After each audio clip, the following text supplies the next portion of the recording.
ఇంకా మా కోడి పిల్లల్ని చేసింది. అసలు ఆ కోడి పిల్లల్ని చేసినట్టు కూడా మాకు తెలియదు.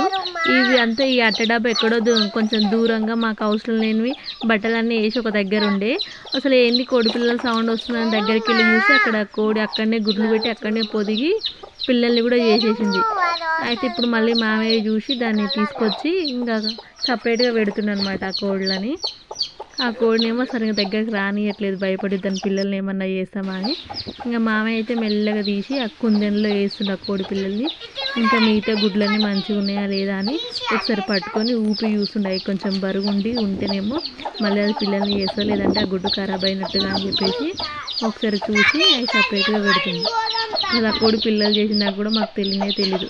ఆ సౌండ్ని ఇప్పుడే మామయ్య తీసిండు, ఇంకా ఊపి చూస్తుండు మళ్ళీ ఆ గుడ్డు బరుగుందా, పిల్లల్ని చేస్తుందా చేయదా అని.